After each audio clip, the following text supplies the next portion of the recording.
بسم اللہ الرحمن الرحیم وبہ نستعین سبحانک لا علم لنا الا ما علمتنا انک انت العلیم الحکیم الحمد للہ رب العالمین والصلاة والسلام علی سید المرسلین وعلی آلہ وصحبہ اجمعین ومن تبعہم بإحسان الی یوم الدین اعوذ باللہ من الشیطان الرجیم بسم اللہ الرحمن الرحیم لیس البر ان تولوا وجوہکم قبل المشرق والمغرب ولکن البر من آمن باللہ والیوم الآخر الآیہ۔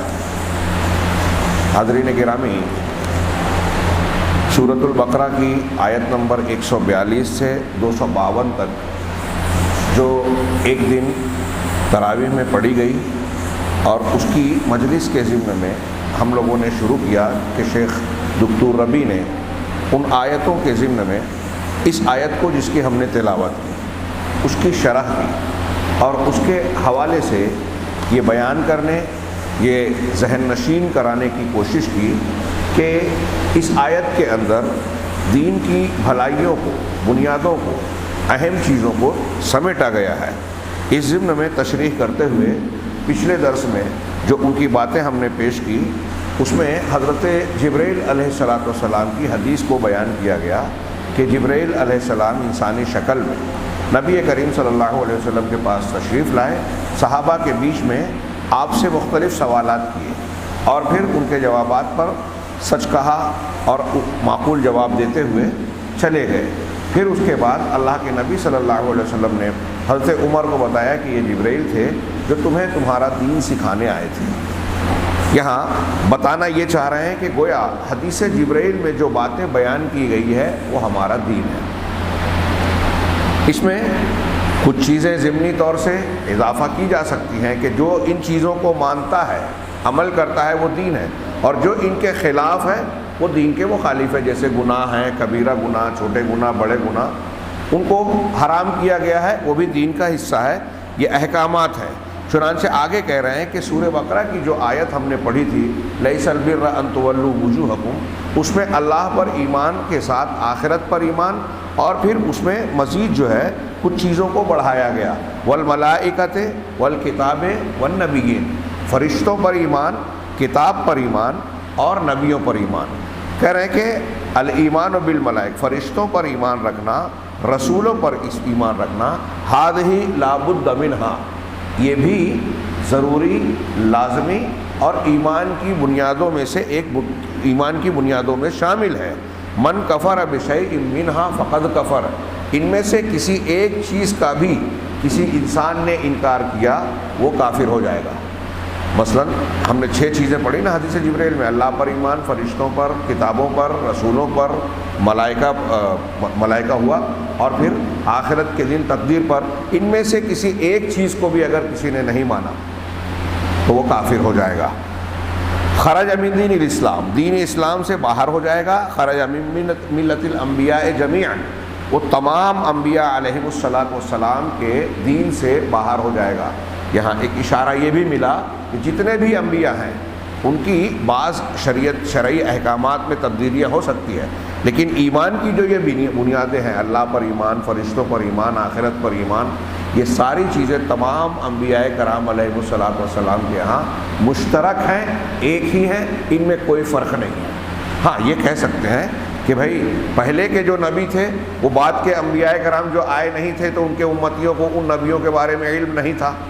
حضرت نوح علیہ السلام کے زمانے میں بعد والے انبیاء نہیں آئے تھے، اس لیے وہ ان میں شامل نہیں ہیں، ان کی شخصیات یا نام، اتنا فرق ہو سکتا ہے، لیکن ایمان بالرسول ان کے بھی ایمان کا حصہ اور لازمی حصہ اور جز تھا۔ اگر ایک جز کا بھی انکار کیا جائے تو اسلام سے آدمی خارج ہو جاتا ہے۔ یہ جو ایمانیات بیان کی گئی ہے، یہاں آگے بڑھ رہے ہیں یہ، لیکن میں صرف ایک جملہ ان کے بارے میں کہوں کہ فرشتوں پر ایمان، نبیوں پر ایمان، کتاب پر، آخرت پر، ان ایمانیات کی اپنی اپنی تفصیل ہے۔ قرآن و حدیث کے مطابق ان چیزوں پر ایمان لایا جائے۔ آج ہمارے یہاں بہت سارے لوگ ان چیزوں پر بھی اگر ایمان رکھتے بھی ہیں تو کچھ نہ کچھ انحراف اور گمراہیوں کا شکار ہو جاتے ہیں۔ کچھ ایسے لوگ بھی گزرے منکرین حدیث، نیچری، سر سید احمد خان کتنا مشہور نام ہے ہمارے یہاں علی گڑھ والے، لیکن ان کی آپ تفسیر احمدی پڑھیں، فرشتوں کا انہوں نے انکار کیا۔ فرشتے ہے ہی نہیں، انسان کے اندر جو نیکی کا مادہ ہوتا ہے، خیر کا جذبہ، کہا کہ وہی اسی کو فرشتہ کہا گیا۔ اب یہ سب کیا ہے کہ ہم نے آدم کو سجدہ کرنے کے لیے فرشتوں کو کہا، اور ایسی اور بھی آیتیں، جبرائیل علیہ السلام آئے، میکائیل آئے، یہ ان کا نام بتایا گیا، ملک الموت کا تذکرہ ہے۔ ایسے ہی کچھ اور بھی لوگ ہیں جو اس کا انکار کرتے ہیں۔ جن شیطان کا بھی انہوں نے انکار کیا کہ انسان کے اندر جو برائی کا مادہ ہے وہی جن ہے۔ مولانا ثناء اللہ امرتسری رحمہ اللہ اور دوسرے بہت سارے علماء اسلام نے ایسے لوگوں کا بھرپور رد کیا۔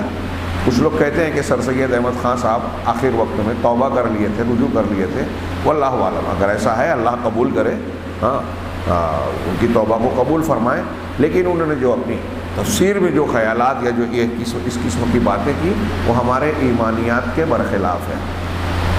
اور آج کل ہمیں چوکنا رہنے کی ضرورت ہے۔ یہ جو موبائل، ویب سائٹ اور نیٹ کا زمانہ ہے، اس میں ایسے جراثیم اور زہریلے مادے ہمارے نوجوانوں کے ہاتھ میں بہت تیزی سے آ رہے ہیں، اور مختلف علاقوں میں، بڑے شہروں میں یہ دیکھا جا رہا ہے کہ نوجوان طبقہ ایسے کچھ گمراہ لوگوں کے، جس میں منکرین حدیث مختلف رنگوں میں ہیں، مسلمانوں کے دشمن عناصر، مسلمانوں میں جو غیر لوگوں کے ایجنٹ ہیں، ان کو استعمال کیا جاتا ہے اور وہ ہمارے نوجوانوں کا شکار کر رہے ہیں۔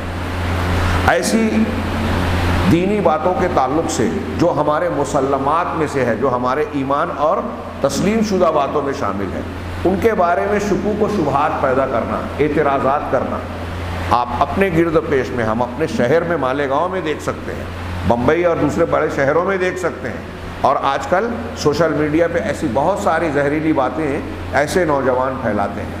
ان کو ایسا لگتا ہے، کہیں سے انہوں نے دیکھ لیا، ان کو ایسا لگتا ہے کہ یہ جو سوال اعتراض ہے ہماری سمجھ میں نہیں آیا یا ہم کو اس کا جواب نہیں ملا، تو علماء کے پاس بھی جواب نہیں ہے یا اس کا اطمینان بخش جواب ہے ہی نہیں، اور وہ گمراہی کے راستے پر چل پڑتے ہیں۔ کوئی جو ہے آخرت پر ایمان کی کچھ چیزوں کا انکار کرتا ہے، جیسے ہمارے یہاں منکرین حدیث ہیں، آپ دیکھیں گے کہ وہ کہیں گے کہ عذاب قبر ہم نہیں مانتے۔ ارے کیسے مانے؟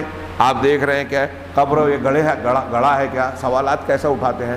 یہ کھڈا قبر ہے کیا؟ پھر جن لوگوں کو سمندر میں پانی میں ڈال دیا گیا، یا جن کی لاشوں کو جانوروں نے کھا لیا، یا جن کو جلا دیا گیا، ان کو عذاب قبر کیسے ہو رہا ہے؟ یہ ایک سوال۔ میرے جو دروس عقیدے سے متعلق اور پیغام قرآن سے متعلق چل رہے ہیں، اس میں میں نے اس پہ تفصیلی گفتگو کی ہے۔ ہاں، برزخی زندگی قبر کی زندگی ہے، وہ چاہے کھڈے میں آپ دفن ہو، چاہے پانی میں جائیں، چاہے جلا کر راکھ بنا کر بہا دیے گئے، اڑا دیے گئے، یہ برزخی زندگی قبر کی زندگی ہے۔ چونکہ اکثر لوگوں کو قبر میں دفن کیا جاتا ہے، اس لیے قبر کا لفظ بولا جاتا ہے۔ اسی طریقے سے یہ منکرین حدیث سوال اٹھاتے ہیں، ارے ایک بات بتائیے کہ قرآن حدیث سے آپ ہی لوگ کہتے ہیں اور ہم مانتے ہیں کہ قیامت کے دن اللہ تعالیٰ حساب و کتاب لے گا، کہاں؟ ہاں، آپ اور ہم کہیں گے ہاں۔ تو اب وہ سوال اٹھائیں گے کہ جب حساب و کتاب قیامت کے دن ہوگا تو حساب ہونے سے پہلے یہ رزلٹ کیسے آئے گا؟ دنیا میں جب امتحان ہوتا ہے اس کے بعد رزلٹ آتا ہے نا، تو حساب ہوگا قیامت کے دن، اور آپ بول رہے ہو کہ عذاب ہوگا قبر میں، یعنی قیامت کے دن سے پہلے ہی عذاب شروع ہو جائے، امتحان سے پہلے نتیجہ ہو جائے۔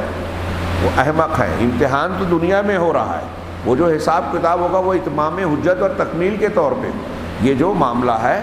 اگر منکرین حدیث آپ سے یہ سوال کریں، یہ میں نے آپ کو سمجھانے کے لیے کہا کہ دنیا میں امتحان ہو رہا ہے اور کبھی کبھی یہاں بھی رزلٹ ملتا ہے۔ وَجَزَاءُ سَيِّئَةٍ سَيِّئَةٌ مِثْلُهَا مِمَّا خَطِیئَاتِهِمْ اُغْرِقُوا۔ قوم نوح کے بارے میں اللہ نے قرآن میں کہا کہ ان کے گناہوں کے بدلے میں ان کو ڈبایا گیا، غرقاب کیا گیا۔ تو منکرین حدیث جب آپ سے یہ سوال کرے تو ان سے پوچھئے کہ قرآن کہتا ہے کہ کئی قوموں کو دنیا میں عذاب دیا گیا، ابھی برزخ اور قبر کی بات چھوڑیے، دنیا میں عذاب دیا گیا کہ نہیں دیا گیا؟ اہلکناہم بذنوبہم، قوموں کو تباہ کرنے کے بعد قرآن نے ایک جگہ نہیں کئی مقامات پہ کہا کہ ہم نے ان کے گناہوں کی پاداش میں ان کو ہلاک کر دیا۔ یہ بہت اہم جواب بتا رہا ہوں میں۔ ہاں، اب اللہ تبارک و تعالیٰ قرآن میں کہہ رہا ہے کہ دنیا ہی میں ہلاک کیا، آپ تو برزخ کا سوال اٹھا رہے ہیں کہ حساب سے پہلے اللہ عذاب دے رہا ہے۔ یہاں تو اللہ نے کہا کہ دنیا میں بھی عذاب دیا، اس سے پہلے کا عذاب ہے۔ تو اپنی عقل کو درست کریں۔ وَإِنَّ الشَّيَاطِينَ لَيُوحُونَ إِلَىٰ أَوْلِيَائِهِمْ لِيُجَادِلُوكُمْ، یہ قرآن کی آیت یاد رکھیے سورہ انعام میں۔ شیطان اس قسم کی باتوں کو سجھاتا ہے۔ کفار مکہ نے مسلمانوں سے اعتراض کیا جب انہوں نے کہا کہ وہی جانور کھانا حلال ہے، قرآن نے حکم دیا نا، جس پر اللہ کا نام لے کر ذبح کیا گیا ہو، جس پر اللہ کا نام لے کر ذبح کیا گیا ہو وہ جانور کھانا حلال ہے، جس پر اللہ کا نام نہیں لیا گیا یا مار ڈالا گیا وہ مر گیا وہ جائز نہیں ہے۔ تو کفار مکہ نے اعتراض کیا کیا، دیکھیے کہاں سے اور کیسے سوال کر رہے ہیں، ارے آپ جب کاٹ رہے ہیں اپنے ہاتھ سے، یعنی ایک جانور کو آپ اپنے ہاتھ سے مار رہے ہیں تو حلال، اور ایک جانور خود سے مر گیا تو کس نے مارا اس کو؟ اللہ نے مارا، اللہ نے مارا تو حرام۔ لوگوں کو سوال کیسے کر رہے ہیں دھوکہ دینے کے لیے، اللہ نے مارا اس کو تو وہ حرام ہو گیا اور تم نے مارا تو حلال ہے۔ اللہ تعالیٰ نے اسی پر یہ آیت نازل کی، اسی تناظر میں سورہ انعام میں، وَإِنَّ الشَّيَاطِينَ لَيُوحُونَ إِلَىٰ أَوْلِيَائِهِمْ۔ ارے بھائی پہلا جواب تو یہ اپنی عقل کے لیے کہ وہ جو ذبح کر کے ہم حلال کہہ رہے ہیں اللہ کا نام لے کر، یہ اللہ نے کہا ہے، ہم نہیں کہہ رہے ہیں، اللہ نے ہی کہا ہے، وہ اسے بھی اللہ مار رہا ہے اسے بھی اللہ مار رہا ہے، پہلا جواب تو یہ ہے۔ اور پھر جو ان کا اعتراض ہے اس کے بارے میں اللہ نے بڑی پیاری بات کہی کہ شیاطین اپنے اولیاء اور دوستوں کی طرف وحی کرتے ہیں، ان کے دلوں میں باتیں ڈالتے ہیں، یہ چکنی چپڑی اعتراضات کی، سوالات کی ٹیڑھی ٹاڑھی باتیں، کیوں وحی کرتے ہیں؟ لِيُجَادِلُوكُمْ، تاکہ وہ تم سے لڑے جھگڑے شریعت کے بارے میں، دین کے بارے میں جو ہم مانتے ہیں نا، یہ قرآن حدیث، یہ صحیح عقیدہ، اس میں سوال اور شکوک پیدا کرنے کے لیے شیاطین دل میں باتیں ڈالتے ہیں۔ یہ جو ہمارے ہاں کچھ لوگوں کے دماغ میں بعض سوال آتا ہے اور وہ خوش ہوتے ہیں اور اس کو ایسا لگتا ہے کہ میرے دل میں جو سوال آیا، ہاں آج تک کسی عالم کے دماغ میں نہیں آیا، نہ کسی پرندے نے پر مارا، چرندے نے چر مارا، میں ایسے نقطے پر پہنچا ہوں اور اس کا کسی کے پاس جواب نہیں ہے۔ ایسا بہت سے لوگ سوچتے ہیں، کسی کے پاس نیا نہیں آتا۔ یہ جو چیزیں وسوسے آتے ہیں نا، یہ شیاطین کی طرف سے آتے ہیں اور یہ ہر مسلمان کے دل میں ڈالنے کی کوشش کرتا ہے۔ اب وہ میں ایک الگ موضوع ہے، آگے کبھی ایمانیات پر بات آئے گی یا وسوسے پر، تو وہاں ہم گفتگو کریں گے، اس پر میں درس دے چکا ہوں، لیکن یہاں ہم آگے بڑھتے ہیں۔ میں صرف کہنا یہ چاہتا تھا کہ یہ نبیوں پر ایمان، فرشتوں پر ایمان، کتابوں پر ایمان، ان کی اپنی اپنی تفصیل ہے۔ مثال کے طور پہ فرشتوں پر ایمان کیسے ہم رکھتے ہیں؟ ایک بات اہل سنت والجماعت کے اصول کی بنیاد پر آپ لوگ دماغ میں رکھیے، غیبیات یا ایمانیات سے متعلق، جو غیب سے متعلق ہمارے ایمان کی باتیں ہیں، اس کے بارے میں ایک سیدھی سادی اصول کی بات، وہ یہ کہ قرآن اور حدیث میں جیسے بیان کیا گیا ہے، جتنا بیان کیا گیا ہے ویسے ہی اور اتنا ہی ہم مانتے ہیں، اس سے ہٹ کر نہیں مانتے اور اس سے کم اور زیادہ نہیں مانتے۔ یہ ایک اصول کے طور پر دماغ میں، کوئی معمولی بات نہیں ہے یہ۔ جو لوگ اس میں کچھ کم زیادہ کرتے ہیں وہ بھی گمراہ ہوتے ہیں، جو لوگ تھوڑا الگ طریقہ اختیار کرتے ہیں وہ بھی گمراہ ہوتے ہیں۔ کچھ لوگ فرشتوں کے متعلق زیادتی کرتے ہیں، کچھ کمی کر دیتے ہیں، کچھ انکار کر دیتے ہیں، تعویل کرتے ہیں۔ ہم کہتے ہیں کہ قرآن حدیث نے جیسے بیان کیا، غیب ہے، یہ غیب ہے نا، فرشتے ہمارے لیے غیب ہے، غیب کے متعلق ہمارے پاس جانکاری کا ذریعہ کیا ہے؟ کیا ہے ہمارے پاس؟ اللہ کی وحی ہے، قرآن یا اللہ کے رسول صلی اللہ علیہ وسلم کا فرمان، وحی الہی۔ وحی الہی کے علاوہ غیب کے بارے میں جاننے کا کوئی ذریعہ نہیں ہے۔ ہم تجربات سے، مشاہدات سے، غور و فکر کر کے کوئی بات غیب کی نہیں جان سکتے۔ غیب کی بتانے کے لیے اللہ تعالیٰ نے جو وحی نازل کیا، ہمارا انحصار اسی پر ہے۔ لہٰذا اصول کیا بنا کہ وحی الہی نے، قرآن نے اور صحیح حدیث نے غیب کے متعلق جو بات بیان کی اس پر سر جھکا کے ایمان لے آئیں، اور جتنی بتائیے اتنا ہی مانیں، نہ اس سے زیادہ نہ اس سے کم۔ زیادہ کریں گے تو بھی گمراہی، کم کریں گے تو بھی انکار، دونوں صورت میں ایمان خطرے میں۔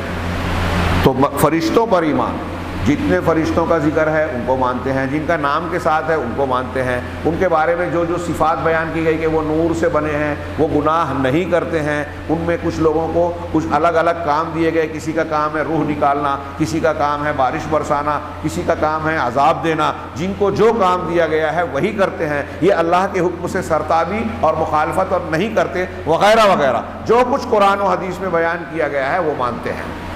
ایسے ہی نبیوں اور کتابوں کے بارے میں، نبیوں کے بارے میں، کتابوں کے بارے میں، جن کتابوں اور نبیوں کا ذکر قرآن حدیث میں نہیں۔ آج کل ہمارے یہاں ہندوستان میں کچھ دوسری قوموں کو خوش کرنے کے لیے ہمارے یہاں جدید محققین کیا کرتے ہیں، ارے ہو سکتا ہے پنڈت رام چندر جی بھی ہندوستان میں نبی بن کر آئے ہوں، کتاب لکھ ڈالی، رام بھی نبی ہوں گے، گوتم بدھ بھی نبی ہوں گے۔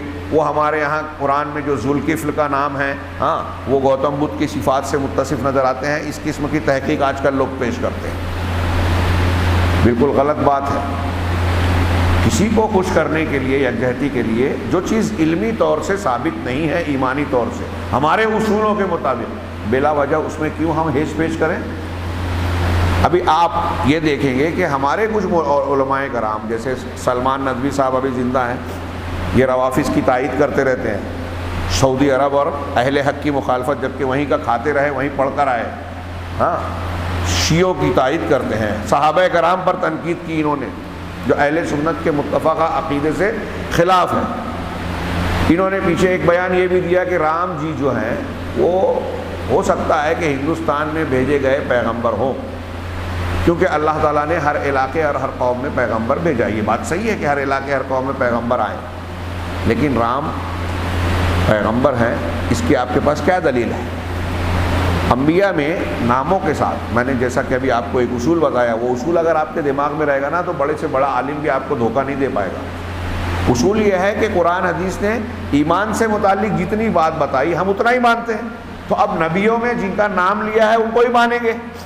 رام جی کا نام ہے قرآن حدیث میں، کیوں کہیں؟ اگر ایسا کبھی کبھی دکھائی دیتا ہے کہ کسی کتاب میں، کسی انسان کی تعلیمات میں کچھ ایسی باتیں ہیں جو قرآن و حدیث کے مطابق ہیں، جیسے کچھ لوگ کہتے ہیں زرتشت کی تعلیمات، زرتشت بھی نبی رہے ہوں گے ایران کے۔ اب ان لوگوں کی کتابوں میں اگر کوئی ایسی باتیں ہیں جو توحید کی یا صحیح باتیں ہیں، تو اس کی بنیاد پر ہم یہ کہہ دیں کہ یہ اللہ کی کتاب ہوگی؟ فرض کرو آج میں نے ایک کتاب لکھی، اس میں قرآن حدیث کی بھی کچھ باتیں، انبیاء کرام کے کچھ واقعات اپنی کتاب میں میں نے نقل کیے ہیں، میری اپنی کتاب ہے، میں نے نوح علیہ السلام کا واقعہ، حضرت ابراہیم علیہ السلام کا واقعہ اس میں ذکر کیا۔ اب میری موت ہو گئی، میرے مرنے کے بعد 300-400 سال کے بعد وہ ہڈی پرانی کتاب، اس پہ مصنف کا نام نہیں ہے، اوپر کا حصہ پھٹ گیا۔ اب اس میں سے کسی نے دیکھا اور پڑھا، ارے اس میں تو ابراہیم علیہ السلام کا واقعہ، یہ تو قرآن میں بھی ہے، توریت انجیل میں بھی ہے، اس میں بھی ہے، اس کا مطلب یہ آسمانی کتاب ہے۔ صحیح ہوگا یہ استدلال؟ ایسے ہی کچھ لوگ استدلال کر رہے ہیں۔ شمس نوید عثمانی صاحب اگر اب بھی نہ جاگے تو، اور ان کی کتابیں ہیں نا کہ وید میں نوح علیہ السلام کا واقعہ ہے، فلاں میں حضرت فلاں کا واقعہ ہے، اس میں کچھ توحید کی تعلیمات ہے، تو اس سے یہ ثابت ہوتا ہے کہ یہ بھی آسمانی کتابیں ہوں گی۔ یہ اتنی دلیل کافی نہیں ہے، بہت اچھی طرح دماغ میں رکھیے۔ یہ بات ہو سکتا ہے کچھ لوگوں کو لگے کہ میں غیر ضروری کر رہا ہوں، لیکن یہ بہکنے کے تعلق سے آج کل جو چیزیں پھیلائی جا رہی ہیں، اور میں نے یہ بتایا کہ کچھ علماء کرام بھی اس میں دھوکے میں آ جاتے ہیں، وہ چاہے جس جذبے میں ہو، کم علمی کی وجہ سے، دھوکے کی وجہ سے بیان کر رہا ہوں۔ میں آپ کو یہ سمجھانا چاہ رہا ہوں کہ یہ اصول ایمان کے خلاف ہے، قرآن اور حدیث کے بتائے ہوئے منہج کے خلاف ہے۔ قرآن اور حدیث کے بتائے ہوئے منہج اور اصول کے مطابق ہم اتنا ہی مانیں گے جتنا قرآن حدیث نے بتایا ہے۔ اب رام جی کے بارے میں ہم یہ نہیں کہتے، کسی کو برا لگے، آپ سوچئے کہ قرآن حدیث نے نہیں کہا ہے تو ہم نہیں مانیں گے۔ اب پنڈت رام چندر جی کے بارے میں یا رام جی کے بارے میں یہ ہمارے مسلمان عالم یہ کہہ رہے ہیں کہ نبی ہوں گے، اور ہندو محققین کہتے ہیں کہ رام کوئی شخص تھا ہی نہیں، پیدا ہی نہیں ہوا۔ اب بتائیے کہاں جائیں گے یہ سلمان صاحب یا یہ محققین؟ اور یہ صحیح ہے۔ اب میں بات کروں تو تھوڑی طویل ہو جائے گی۔ کسی درس میں نے تذکرہ کیا کہ پیچھے ایک مرتبہ یہ بحث چھڑی کہ جو بحر عرب میں سری لنکا اور ہندوستان کے بیچ میں جو سمندر کے اندر چٹانیں ہیں، یہ توڑنے کی بات آئی، ہاں، اس کو کہ توڑ دیا جائے تو بڑے بڑے جہاز وہاں سے گزر سکتے ہیں، اس کی وجہ سے نہیں گزر سکتے۔ تو ہندو فرقہ پرستوں نے، یہاں کی کچھ تنظیموں نے یہ شور مچایا، ارے نہیں، وہ رام جی کی یادگار ہے، ہم اس کو توڑنے نہیں دیں گے۔ کیا یادگار ہے؟ وہ رامائن کا ایک واقعہ ہے جو والمیکی نے لکھی قصے کہانی کے طور پر۔ ہاں، اس رامائن میں یہ لکھا ہے کہ جب پنڈت رام چندر جی، راون نے سیتا کو اٹھا لیا، سری لنکا لے گیا، اور یہ رام جی جو ہے ہنومان کے لشکر سے مدد مانگی، اب جن سے آج یہ لوگ مدد مانگ رہے ہیں، انہوں نے خود ہنومان سے مدد مانگی، ہاں کہ ایسا ایسا ہے مدد کرو۔ ہنومان نے بندروں کی فوج لے کر ان کے ساتھ جو ہے چلنے پر تیار ہو گئے لنکا جانے کے لیے۔ اب وہاں بحر عرب کے پاس باہر بیٹھ گئے کہ بیچ میں سمندر ہے اور ادھر سری لنکا آگے ہے، سمندر پار کر کے جانا ہوگا۔ تو کئی دنوں تک رام جی وہاں اپنے لشکر کے ساتھ اٹکے رہے، یہ رامائن میں ہے۔ اب غصہ آ گیا کسی دن کہ اب میں کیا کروں، کیسے جاؤں؟ تو غصے میں آ کر انہوں نے ایک تیر لیا، تیر میں آگ لگائی اور سمندر میں مارا کہ سمندر کو جلا ڈالوں۔ سمندر کو جلانے کے لیے کہ جل جائے گا پھر ہم اس سے نکل جائیں گے۔ تو سمندر نے کہا کہ آپ کیوں ایسا کر رہے ہو مجھ پر ظلم؟ ارے آپ کو اگر پار کرنا ہی ہے تو آپ کی لشکر میں 2 بندر ایسے زبردست ہیں، نیل اور نال۔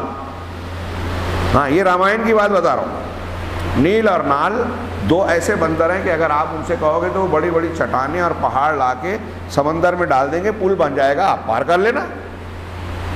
کہا ٹھیک ہے، ہاں آگ نہیں لگائی اور وہ نیل نال کو بلایا گیا، پھر ان کو انہوں نے حکم دیا اور یہ جو ہے چٹانیں ڈال ڈال کے انہوں نے پل بنا دیا۔ اسی کو رام سیتو کہتے ہیں، سیتو سمندرم، رام سیتو اسی کے نام سے ہمارے یہاں رام سیتو بنا ہے۔ اب یہاں ایک نقطہ یہ بھی ہے، دکتور ضیاء الرحمن اعظمی نے ادیان الہند میں یہ واقعہ نقل کر کے خود ہی سوال اٹھایا کہ سوچئے کہ رام کو یہ پوج رہے ہیں، ان کو ایسی شکتی طاقت والا مان رہے ہیں، اور خود انہیں نہیں معلوم کہ میری فوج میں 2 لوگ ایسے ہیں جو یہ کام کر سکتے ہیں اور یہ اس کی تدبیر ہو سکتی ہے کہ میں اس طرح یہ سمندر پار کر جاؤں۔ سمندر ان کو بتا رہا ہے، ان کو نہیں پتا، اور وہ معبود ہو سکتے ہیں، ان کے اندر یہ شکتی طاقت ہو سکتی ہے، اور اتنے پاور والے تھے تو خود کیوں نہیں پار کر لیے؟ جو خود پار نہیں کر سکتا، جو سیتا کو چھڑوانے کے لیے خود مدد مانگ رہا ہے ہنومان اور ان کی فوج سے، ان کے اندر کیا طاقت اور شکتی ہے؟ یہ جو میں سوال اٹھا رہا ہوں بعض ہندوؤں کے دل میں آیا اور انہی سوالات کی بنیاد پر مسلمان ہو گئے۔ میں نے ساؤتھ کے ایک نو مسلم کی تقریر سنی تھی کئی سال پہلے، انہوں نے یہی بیان کیا کہ رامائن میں ٹی وی پر دیکھ رہا تھا، اس میں جب یہ واقعات دیکھا تو میرے دل میں یہ خیال آیا کہ جس سیتا کو راون اٹھا کے لے گیا، رام جی کو خبر نہیں ہوئی، اگر میں آج سنکٹ میں پڑتا ہوں، مصیبت میں پڑتا ہوں اور میں رام جی کو پکارتا ہوں تو میری پریشانی کو وہ کیسے سنیں گے، جبکہ ان کو اپنی بیوی کے بارے میں معلوم نہیں تھا جبکہ وہ موجود تھے۔ پھر معلوم بھی ہوا تو خود نہیں بچا پائے، مدد لینی پڑی۔ تو بولے میں نے اپنے پنڈتوں سے سوال کیا، اپنے بڑوں سے سوال کیا، وہ جو نو مسلم تھے انہوں نے بیان کیا، کہا اطمینان بخش جواب دینے کے بجائے الٹی سیدھی ہانک رہے ہیں۔ اور سب سے بڑی بات یہ کہ محققین کا یہ کہنا ہے کہ رامائن کی جو کہانی ہے وہ پوری کی پوری افسانوی ہے، تصوراتی ہے، ہاں کالپنک ہے، حقیقت کا واقعے سے اس کا کوئی تعلق نہیں ہے، تاریخ نہیں ہے۔ آج میں نے جو سیتو سمندرم والی بات بتائی وہ ادھوری رہ گئی۔ جب یہ شور مچا کہ نہیں توڑنے نہیں دیں گے، رام جی کی وہ ہے، تو اس وقت تمل ناڈو کے جو وزیر اعلیٰ تھے، مکھیہ منتری، ہاں کرونا ندھی، وہ سوشلسٹ ہیں، ہاں رام منوہر لوہیا والی فکر کے یا پیر یار والی فکر کے، تو انہوں نے چیلنج کیا پورے ہندوستان میں۔ انہوں نے کہا کہ یہ لوگ کہہ رہے ہیں کہ یہ رام جی کا بنایا ہوا وہ پل ہے سیتو سمندرم، اور میں یہ کہہ رہا ہوں کہ ایسا رام پیدا ہی نہیں ہوئے، رام کا کوئی وجود ہی نہیں تھا۔ اگر کوئی چاہتا ہے تو مجھ سے، میں پورے ہندوستان کے لوگوں سے چیلنج کر رہا ہوں، آ کے مجھ سے بحث کر لے، اپنی زبان میں ہم مناظرہ کہہ لیں، میں مجھ سے آگے بحث کرے۔ یہ کرونا ندھی نے کہا تھا پورے ہندوستان کو چیلنج کرے، اور اسی درمیان میں کانگریس کی حکومت تھی منموہن سنگھ کی، انہوں نے سپریم کورٹ میں یہ پٹیشن ڈالی کہ وہ کوئی ایسی بات ہے نہیں، اس کی اجازت دی جائے، ان سمندر کے ان چٹانوں کو توڑا جائے تاکہ جہاز گزرے۔ لیکن تھوڑا ہی دن گزرا تھا، 4-5 میرا خیال ہے کہ ہفتہ 10 دن گزرا تھا، کرونا ندھی بھی خاموش ہو گئے اور کانگریس حکومت نے اپنی پٹیشن سپریم کورٹ سے واپس لے لی۔ جانتے ہو کیوں؟ اگر اس پر بحث ہوتی اور وہ کرونا ندھی یا سپریم کورٹ یہ مان لیتے کہ رام پیدا ہی نہیں ہوئے، تو یہ جو ہمارا بابری مسجد کا کیس ہے ان کا کمزور پڑ جاتا، کیونکہ وہ یہ دعویٰ کر رہے تھے کہ یہاں رام پیدا ہوئے ہیں بابری مسجد کی جگہ، اور بعد میں گھما پھرا کے ظالمانہ طور پر اپنے حق میں فیصلہ بھی کر لیا، ابھی دنیا جانتی ہے۔ لیکن اس وقت اگر یہ مان لیتے، یہ اس سے کچھ سالوں پہلے کی بات ہے، کہ ہاں رام تھا ہی نہیں، پیدا ہی نہیں ہوا، تو بابری مسجد والا کیس ہی ختم ہو جاتا کہ جب پیدا ہی نہیں ہوا تو رام جنم بھومی کا سوال کہاں پیدا ہوتا ہے؟ کیس غائب کر دیا گیا، سناٹا اور خاموشی اختیار کی لی گئی۔ لیکن میں یہ کہنا چاہتا ہوں کہ یہ بات طے ہے کہ ہندو محققین کا یہ بیان ہے، تحریری طور سے موجود ہے، کہ رامائن کالپانک ہے، رام حقیقت میں کوئی شخص نہیں تھے جو پیدا ہوئے۔ والمیکی نے ایک کتاب لکھی رامائن، اس میں ایک اچھے انسان کے طور پر رام کی علامت رکھی اور راون کو برے انسان کے طور پر، اور اچھائی کی برائی پر جیت دکھانے کے لیے یہ کہانی لکھی۔ بعد میں جو اس کا ترجمہ کرنے والا، والمیکی کے بعد کیا نام تھا اس کا جس نے ترجمہ کیا ہندی میں سنسکرت سے، اور دیوی داس جیسا نام ہے، کیا نام ہے، کون داس ہے، تو اس نے جو ہے رام کو بڑھا چڑھا کر اپنے ترجمے میں ایک انسان کی بجائے دیوتا کا روپ دے دیا، اور یہ لوگ اس کو پوجنے والا دیوتا ماننے لگے۔ یہ خیر یہ تحقیق ہے، ہماری آج کی بات بھی جو ہے پھیل گئی ضمناً، لیکن میں یہ عرض کرنا چاہتا تھا کہ اب ایک طرف مولوی جو ہے لوگوں کو خوش کرنے کے لیے، حکومت کو خوش کرنے کے لیے، فرقہ پرستوں کو خوش کرنے کے لیے یہ کہہ رہا ہے اسلامی اصولوں سے برخلاف رام بھی، کرشن بھی وہ جو ہے نبی رہے ہوں گے، اور خود ہندوؤں میں ایسی تحقیق پیش کی جا رہی ہے۔ ابھی مسلمانوں کی بات چھوڑیے، خود ہندو محققین کا کہنا ہے کہ وہ پیدا ہی نہیں ہوئے اور آپ نبی ثابت کر رہے ہو، بتائیے۔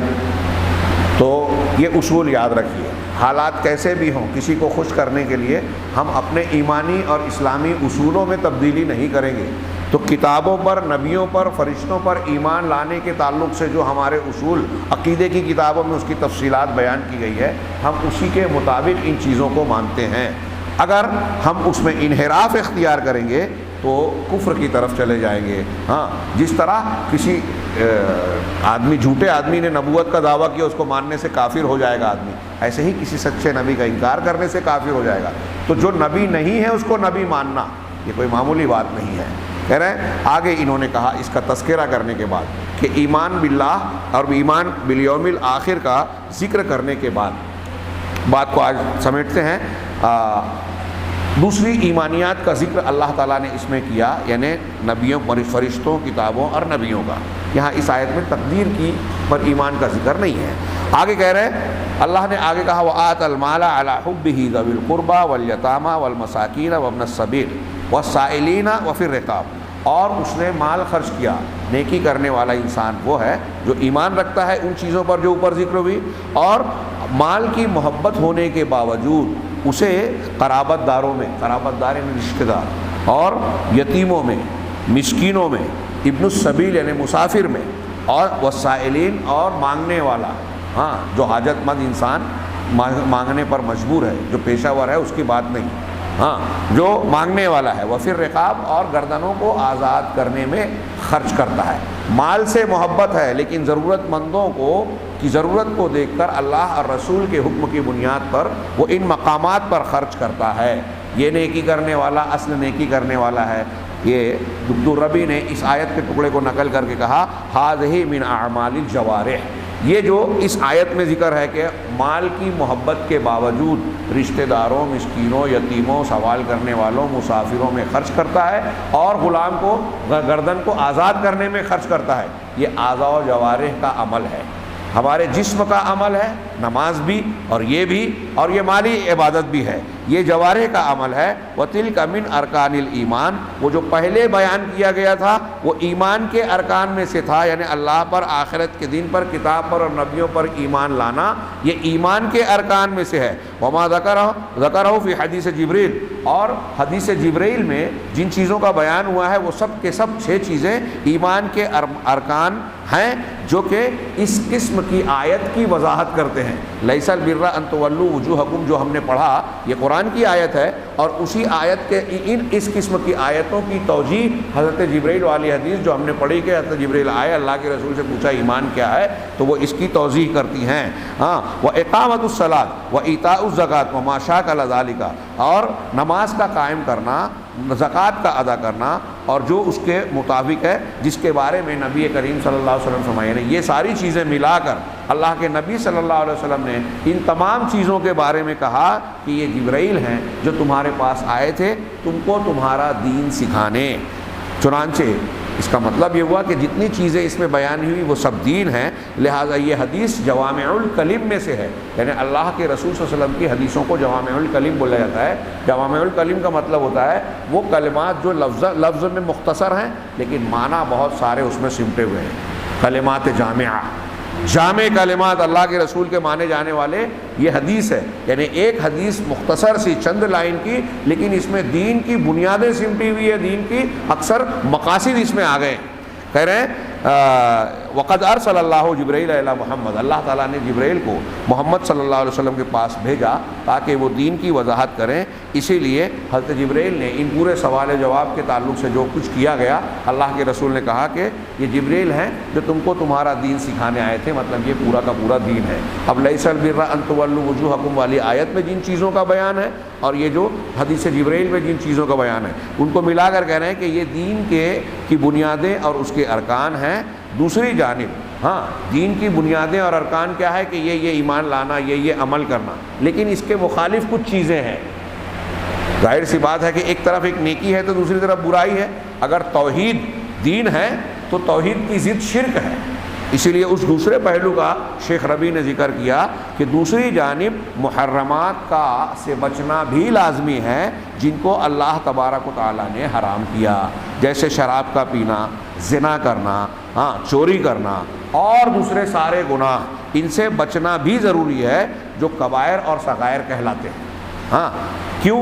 اللہ کے نبی صلی اللہ علیہ وسلم نے فرمایا کہ اذا نہیتکم عن شیء فاجتنبوہ، کہ جب میں تم کو کسی چیز سے منع کروں تو تم رک جاؤ، اور جب میں تم کو کسی چیز کا حکم دوں تو جتنی تمہاری طاقت ہے اتنا لاؤ۔ دیکھیے حکم دیتے ہوئے کہا فاذا امرتکم بامر، جب میں کوئی حکم دوں تو فاتوا منہ ما استطعتم، اس کو اتنا کرو جتنی طاقت ہے۔ بچنے والے میں یہ طاقت کی بات نہیں کہ بچنا ہے پورے طریقے سے، اور کرنا ہے تو طاقت کے ساتھ شرط لگا دی، یعنی شریعت ہم کو ہماری طاقت سے زیادہ کا مکلف نہیں کرتی۔ اب اس بنیاد کو بھی انہوں نے بیان کیا۔ یہاں میں رک کے یہ بھی کہوں کہ ایمانیات کے جن چیزوں کو بیان کیا، شیخ ربیع یہ سمجھانا چاہ رہے ہیں کہ یہ دین ہے، اور اس دین کا ایک دوسرا پہلو یہ ہے کہ جن چیزوں سے اللہ اور رسول نے منع کیا ان سے بھی بچا جائے۔ یہی ہم کہہ سکتے ہیں کہ جن چیزوں کو کرنے کا حکم دیا گیا ان احکامات کے مقابلے کے ضد کی چیزیں جو ہے وہ سب کے سب ممنوع ہیں۔ نماز پڑھنے کا حکم ہے تو نماز نہ پڑھنے کا سے ممانعت ہے۔ زکوٰۃ دینے کا حکم ہے تو اس کا مطلب زکوٰۃ نہ دینا، مال کا حق ادا نہ کرنا، غربا مساکین کے حقوق کو ہڑپ کر لینا، یہ منع ہے۔ یہ اسی کا دوسرا پہلو ہوا۔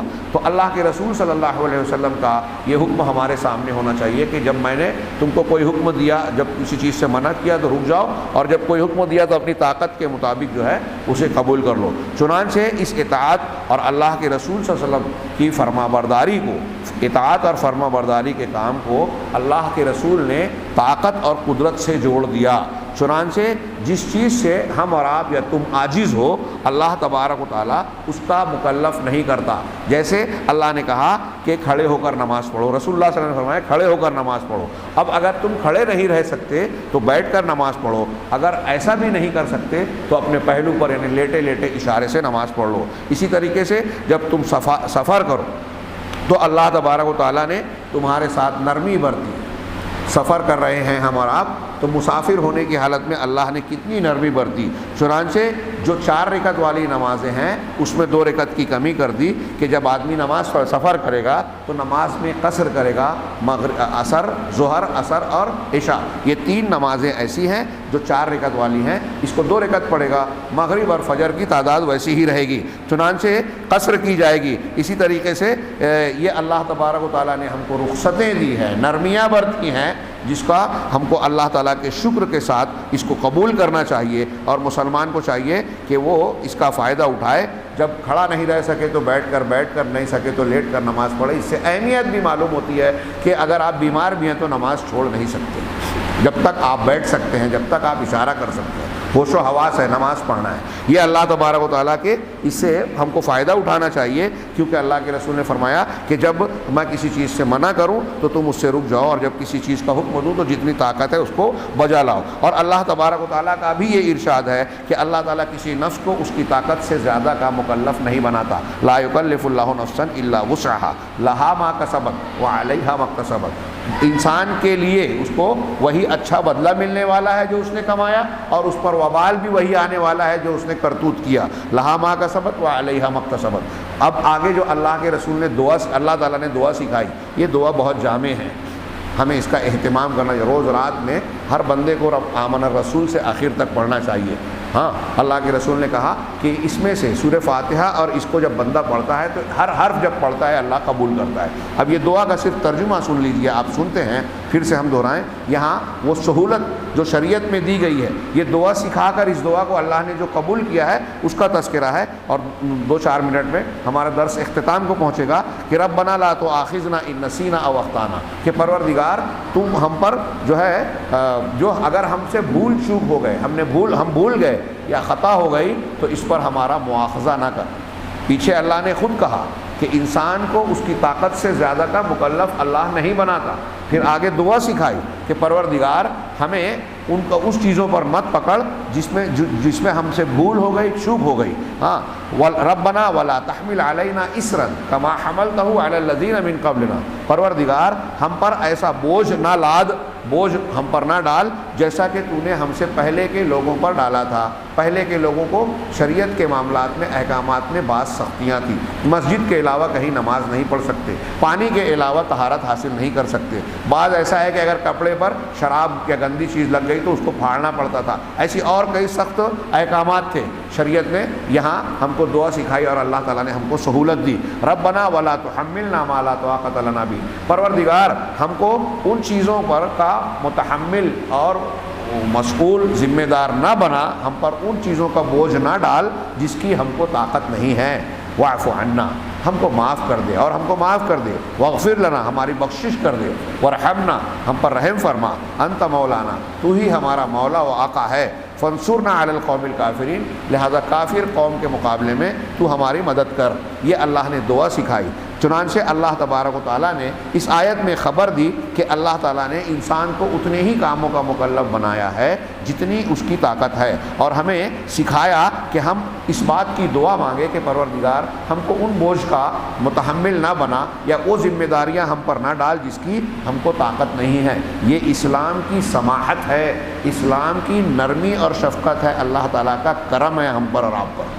یہ کوئی چھوٹی بات نہیں ہے. آپ کو دنیا کے دوسرے مذاہب میں یہ خوبی نہیں ملے گی، ہاں، کہ انسان کو یہ دین جو ہے اس سے زیادہ کا مکلف نہیں بناتا جتنی کہ ایک اس کی طاقت ہے.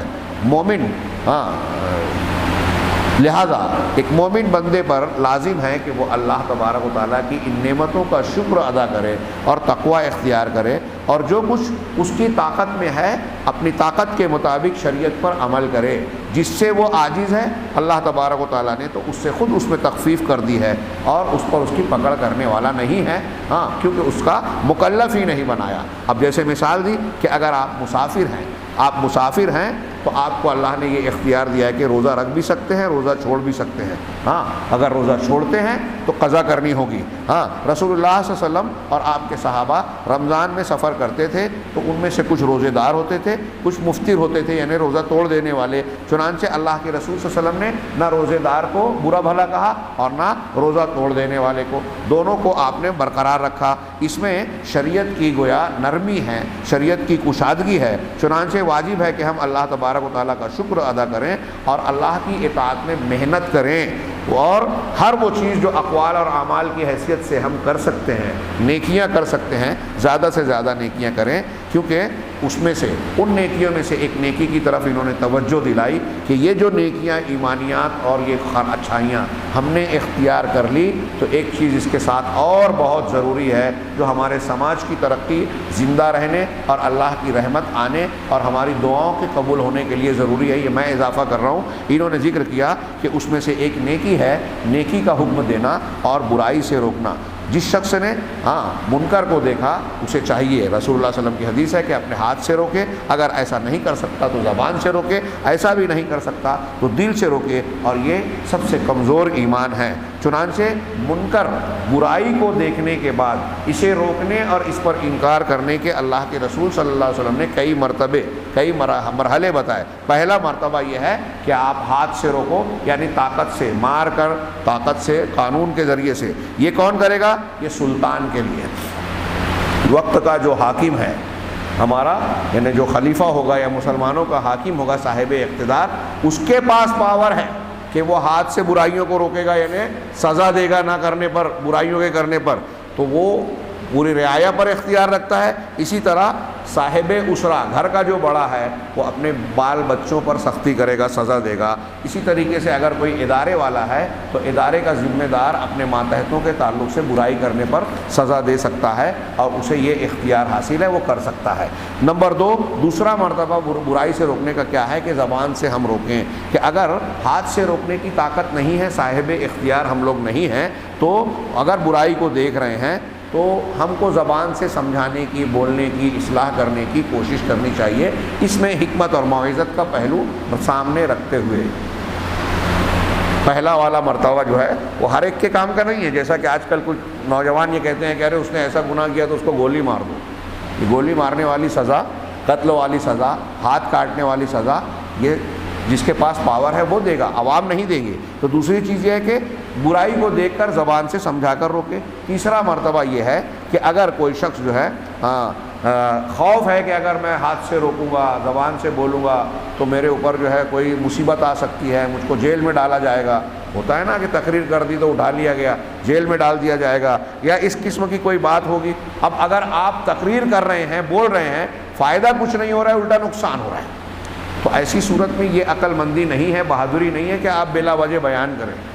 اگر آپ کسی برائی کی اصلاح کرنے جا رہے ہیں، مثال کے طور پہ اگر میں سوچوں کوئی آدمی، کوئی بندہ یہ کہے کہ حضرت ابراہیم علیہ السلام نے بتوں کو توڑا تھا، اب آپ اور میں چلیں اور کسی مندر میں جا کے اگر آج کی تاریخ میں بت کو توڑتے ہیں تو کیا یہ صحیح ہوگا؟ سوچئے۔ اب کرنے والا آدمی یہ بولے جیسے وہ طالبان نے کیا تھا، کرنے والا یہ آدمی بولے کہ نہیں، حضرت ابراہیم نے تو بتوں کو توڑا تھا نا، تو ہم کو بھی توڑنا چاہیے۔ ایسے ہی کوئی کہے کہ اللہ کے رسول صلی اللہ علیہ وسلم نے، حضرت علی کی روایت ہے کہ ابو الحیاج سے کہا کہ میں تم کو اس کام پہ نہ بھیجوں جس پر مجھے رسول اللہ صلی اللہ علیہ وسلم نے بھیجا تھا، وہ یہ کہ کوئی بھی پختہ اور پکی قبر دیکھو تو توڑ دو۔ تو آج آپ ان گروپ بنا کر چلیں کہ اللہ کے رسول کی حدیث میں ہے پکی قبروں کو توڑ دینا چاہیے۔ اب قبرستان میں ہم چل کے پکی پختہ قبروں کو توڑیں گے، چلے گا؟ کر سکتے ہیں ہم لوگ؟ یہ آپ لوگوں سے پوچھ رہا ہوں، نہیں کر سکتے۔ اگر ہم وہ کرنے جاتے ہیں تو فائدہ ہوگا یا نقصان ہوگا؟ پکی قبروں کے خاتمے والا فائدہ تو نہیں ہوگا، لیکن اس کے جواب میں جو فتنہ اٹھے گا، فساد پھیلے گا، جھگڑا ہوگا، وہ کہیں اس سے بڑا ہوگا۔ اس لیے یہ برائیوں سے روکنے کے سلسلے میں ہمارے ہاں بہت سے اہل حدیث، کہہ رہا ہوں، نہیں جانتے یہ فلسفہ کہ اگر آپ کچھ نیکی کا حکم ایسے دینے جائیں کہ اس نیکی کا حکم دینے کا فائدہ نہ ہو بلکہ اس سے بڑے فتنے کا ڈر ہو، تو ایسے موقع پر نیکی کا حکم دینا منع ہے، نیکی کا حکم دینا منع ہے، غلط ہے۔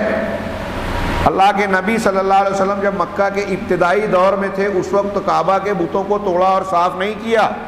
جب فاتحانہ آئے، طاقت مل گئی، قوت مل گئی، فتح مکہ کے وقت طاقت کے ساتھ آئے، تب 360 بتوں کی گندگی سے کعبۃ اللہ کو صاف کیا۔ بہت غور سے سنیے، جب آپ مکہ میں پہلے تھے تو بت تھے کہ نہیں تھے کعبہ کے اندر، لیکن آپ نے صاف کیا۔ اس وقت طاقت نہیں تھی، اگر اس وقت آپ کرتے تو کیا ہوتا؟ حضرت بلال، حضرت خباب، حضرت خبیب کو ایسے ہی شدید عذاب اور تکلیف دی جا رہی تھی نئے نئے مسلمانوں کو۔ اگر ایسی حرکت ہوتی تو کیا ہوتا؟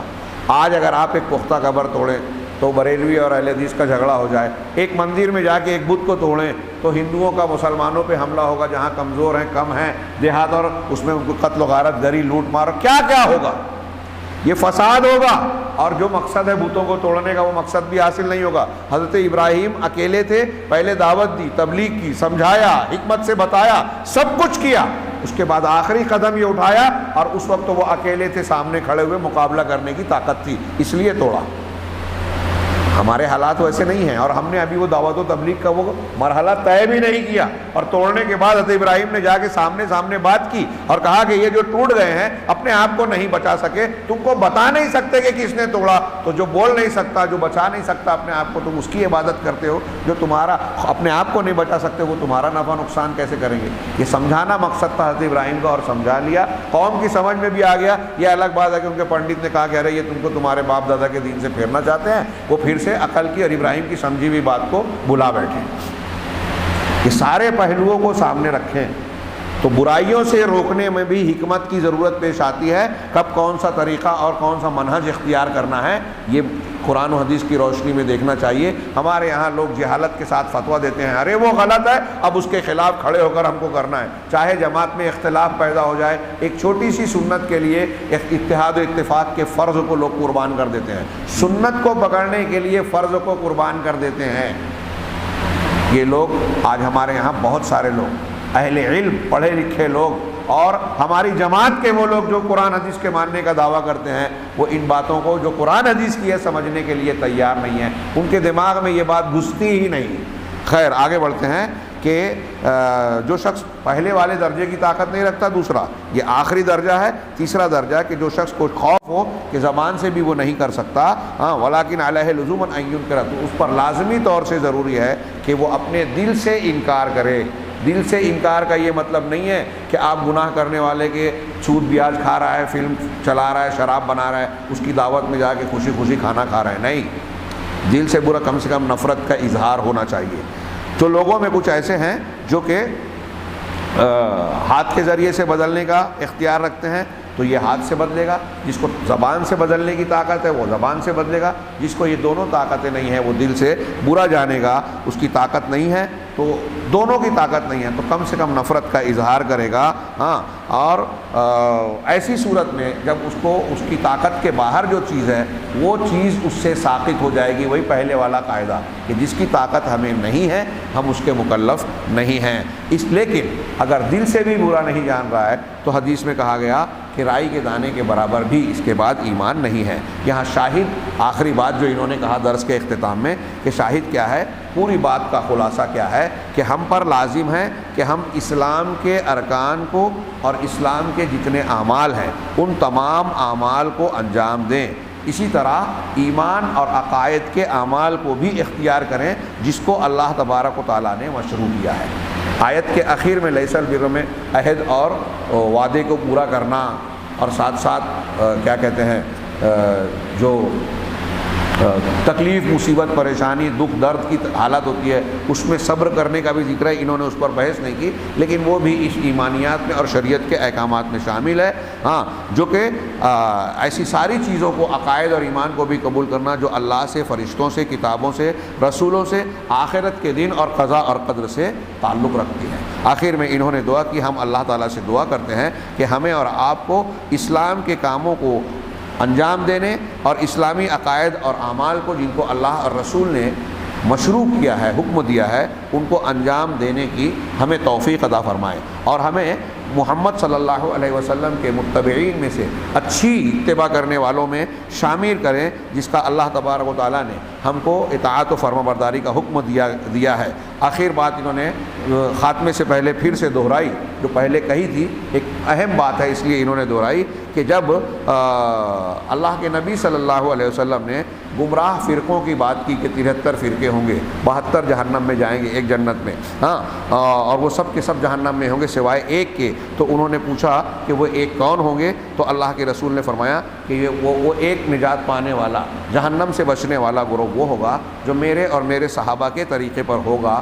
تو لہٰذا اس بات کو ذہن میں رکھ کر ہمیں چاہیے کہ ہم اسی منہج کو، اسی دین کو، دین کے اسی طریقے کو اختیار کریں جس پر رسول اللہ صلی اللہ علیہ وسلم اور صحابہ تھے، عقیدے میں بھی، عبادات میں بھی، اعمال میں بھی، اور زندگی کے سارے معاملات میں جو اللہ کے رسول اور صحابہ کا طریقہ تھا، جیسی ان کی نماز تھی، جیسی ان کی توحید تھی، جیسے ان کے عقیدے تھے، جیسے ان کے اعمال اور رہن سہن تھا، ویسے ہی ہم اپنی طاقت کے مطابق قبول کرنے کی اور اپنے اصول میں ڈالنے کی کوشش کریں۔ اللہ سے ہم کو میں اللہ تعالیٰ سے دعا کرتا ہوں کہ وہ ہمیں صراط مستقیم پر چلنے کی توفیق عطا فرمائے، یقیناً وہ سمیع الدعا ہے۔ وآخر دعوانا ان الحمد للہ رب العالمین وصلی اللہ علی نبینا محمد۔